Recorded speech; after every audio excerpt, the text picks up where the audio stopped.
Hey guys, how you going? Hope you're all doing very well. This evening I'm going to be doing yet another movie review, so hopefully you find this one interesting. This movie is a horror film from Japan, Japanese language English subs, released in the year 2004, directed by Masayuki Ochiya, and this film is called Infection. So Infection is about a very rundown hospital that's in desperate need of funding, but the authorities are just ignoring it. So the hospital's on the verge of being closed down. It's having a very stressful impact on the main doctor, who is also trying to care for the doctors around him, who are very strangely incompetent. So they're making a lot of mistakes, and one mistake leads to the death of a patient. Now, instead of reporting this, the main doctor realizes that the hospital is going to be shut down, so he tries to hide it.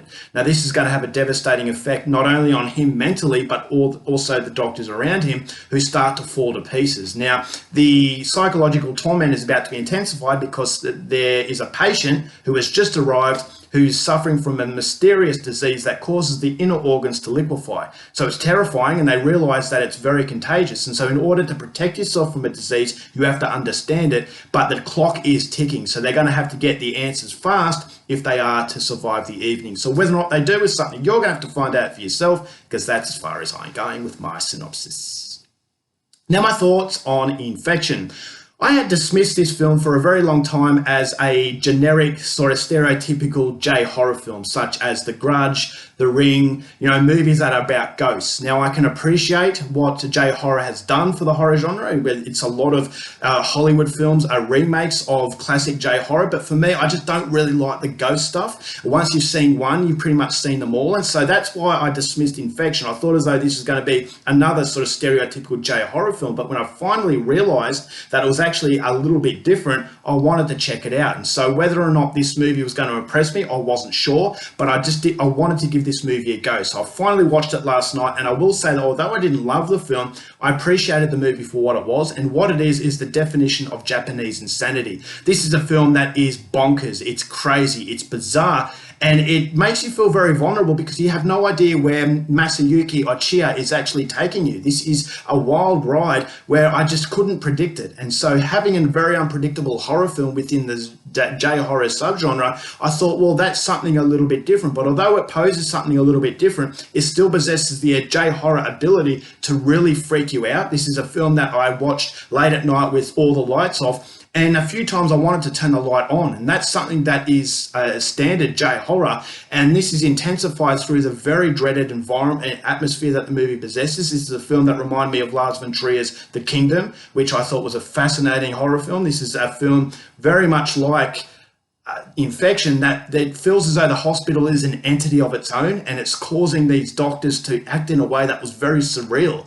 And so I thought as though the mistakes that these doctors were making, I thought it was almost so incompetent that it was very uncomfortable, because I felt as though, all right, well, it's almost like these doctors aren't even human. The way they interact with each other was very, very strange. And so Masayuki Ochiya has created something so uncomfortable and so different that it makes you feel on edge. And I felt as though the hairs in the back of my neck were standing up, and it was building for something that was really, really dreaded. And so the whole film possesses an atmosphere that was very vibrant in its coloring, but it's just very off-putting for how surreal and crazy the film actually was. And so the interactions with these doctors, I thought, okay, well, something is off, but what is it? I couldn't quite put my finger on what was making me feel so uncomfortable, which is what that unpredictability is. And so to create something that I thought was going to be a stereotypical sort of J horror film, yes, it possessed the trademark ability to scare you, but it possessed a quality about it that I hadn't seen. And so that was something that I appreciated most about Infection. I thought as though the acting was fairly decent. As I said, the characters are larger than life. And I felt as though this hospital was just a very strange universe. And that universe was getting creepier and creepier, especially when this disease comes into play. So the movie doesn't rely on the visuals. It really relies on the psychology of not only this new disease and not only the atmosphere, but also the pressures of life. And so I thought as though the pressure was playing an effect on everything that was going on. And the movie does have underlying themes that it's trying to explain, and so I thought as though the movie had a stronger purpose from just being a popcorn horror film. And so I thought all that was really good. There were some scenes that were very, very unnerving, but unfortunately the reason why I didn't love it is that it does have a Japanese insanity. Now, yes, on one hand I can appreciate Japanese insanity, but I thought as though it was a little bit too convoluted for its own good, because the message wasn't quite as clear as I wanted it to be. The clarity could have been a little bit better. But pushing that aside, if you go in there expecting a really crazy Japanese horror film that succeeds in really scaring you, then I definitely feel as though Infection is one for you. But if you like movies that are clear-cut and easy to understand, this is definitely not a movie I would recommend. But if you are a fan of J-horror and want something a little bit different that still possesses J-horror qualities, then Infection is one that I definitely feel as though you'll find very interesting. So overall, for Infection, going to give this one 3 stars, atmospherically very good, just thought as though it could have been a little bit clearer as far as the story it's trying to tell. Alright guys, that's it for my review. Hope you enjoyed it. Until next time, keep watching movies and I'll see you later.